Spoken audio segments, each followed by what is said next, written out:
কি হয়েছে মা? দাদা আসেনি মা, দাদা আসেনি।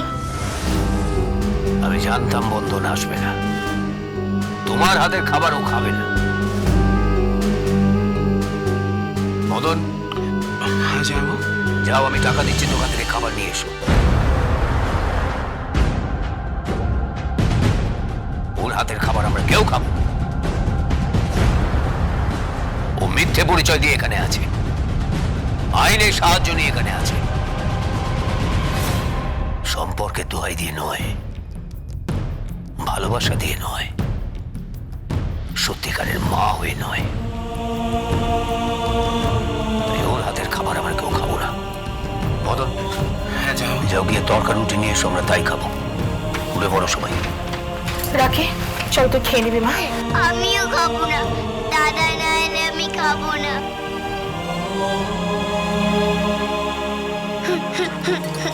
অমন করে বলে না মা, আমি কত কষ্ট করে রান্নাগুলো করলাম বলতো, কত সুন্দর করে করেছি, একেবারে তোর মনের মতো করে। কষা কষা মাংস, আলু ভাজা, ডাল। খেয়ে নেবি, চল সোনা, চল। না খাবো না, খাবো না আমি। আমি তোমাকে যা ডাকতে পারবো না, আমি দাদাকে যা ডাকতে পারবো না। আমি খাবো না, আমি আজকে উপোস দিলাম। রাখি, দেখো, এইটুকু মেয়ের ভালোবাসার টান। তুমি যদি সত্যিই সাথী হতে, তাহলে দীর্ঘ এত বছর এই টান ভুলে কোথায় ছিলে তুমি? এটা কি করে মেনে নেওয়া যায়? চলো সবাই, রুটি তরকা এলে তারপরে খেতে বসবো। দাঁড়াও জেঠু।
কি হলো? খা। মা, দাদা এসছে।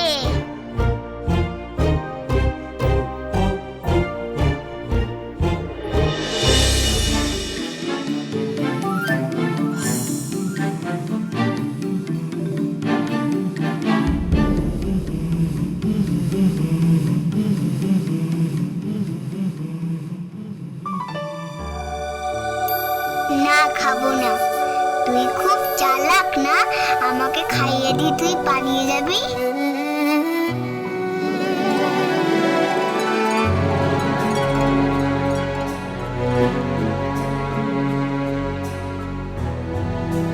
দাদা তুই খা।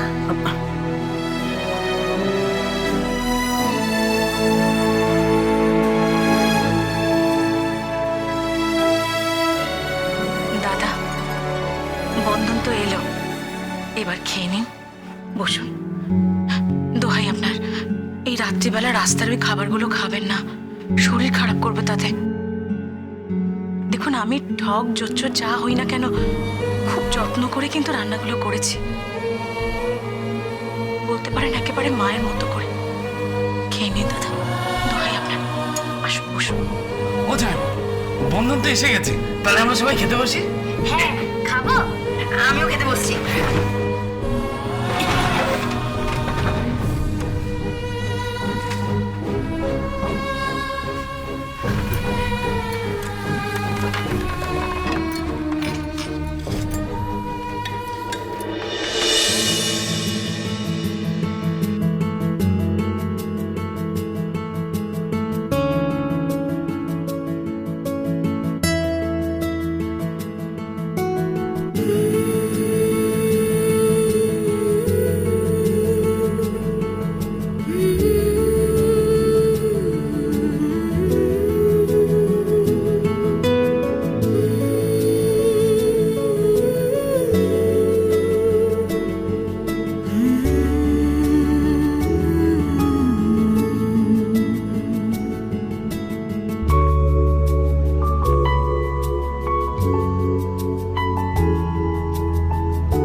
বলছেন? আমি অমরেশ চ্যাটার্জি বলছি। হ্যাঁ বলুন। আপনার ননদ তো আমাদের সংসারের দায়িত্ব নিয়ে নিল। বলতে পারেন আমার স্ত্রী তাকে ওয়াক ওভার দিল। মানেটা তো আমিও বুঝতে পারছি না। সে আমাদের সংসারে এখন গুছিয়ে বসেছে, রান্না বান্না করছে, এমনকি রাখিও তাকে মা বলে ডাকছে। হ্যাঁ, ডাকারই তো কথা। মাকে মা বলে ডাকবে না তো কি মাসি বলে ডাকবে? ঠিক তাই। আপনারা উঠে পড়ে লিখেছেন প্রমাণ করার জন্য যে স্বাতী চ্যাটার্জি জীবিত, কিন্তু আমি প্রমাণ করে দেব যে স্বাতী চ্যাটার্জি মৃত। এতদিন এই অমরেশ চ্যাটার্জি চুপচাপ বসেছিল মুখে কুলু বেঁধে, কিন্তু আর নয়। এবার আমি রহস্য ফাঁস করে দেব। প্রথমত খুঁজতে হবে আদৌ আপনারা নারায়ণপুরের সিনা বাড়ির সঙ্গে যুক্ত কিনা, আর আপনার স্বামী ওই বাড়ির ছেলে কিনা। তারপর প্রশ্ন উঠবে এই মহিলা কে। তারপর প্রশ্ন উঠবে অ্যাক্সিডেন্টের পর তিনি কোথায় ছিলেন। এরকম নানা প্রশ্ন উঠবে, বুঝতে পেরেছেন? তাই আমার সমস্ত প্রশ্নের উত্তরের জন্য প্রস্তুত থাকুন। প্রথমে আমি আপনাদের কাছে যাব, আপনাদের কাছে কাল সকালে।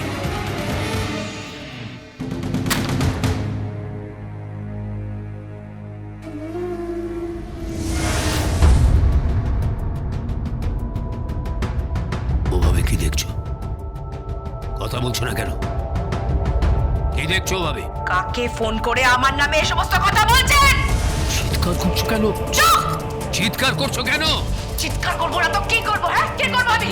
যা খুশি হয় তাই বলেছেন আমাকে। দিনের পর দিন আমাকে অপমান করে চলেন। কেন কেন কেন কি করেছি আমি? বলুন বলুন, কি করেছি? কি করেছি আমি? যার জন্য বলেন কি করেছি বলুন। কি হলো? আপনি এরকম করছেন কেন? এই যে কি হচ্ছে? কি আমি বলে যাচ্ছি আমাকে? যতবার বলছি যে আমি আসল, আমি নকল নই।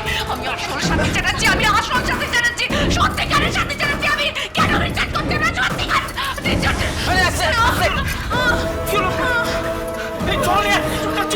যা যা যা যা। কি হলো বলতো? কিছু বুঝতে পারছি না। হঠাৎ এরকম করলো কেন? হ্যাঁ, তুলেই বা পড়লো কেন?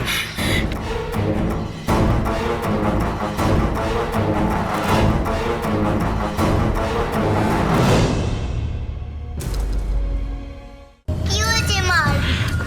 তুই ওনাকে নিয়ে ঘুমোতে যা। যা। বন্ধন, বন্ধন, আমি ওর সঙ্গে কথা বলবো। না জেঠু, এখন নয়, আর লাভও নেই। কেন? উনি নিজেও জানেন না উনি এতক্ষণ কে চিৎকার করছিলেন। কি বলতে চাইছিস তুই? কি বলতে চাইছিস তুই? জীবন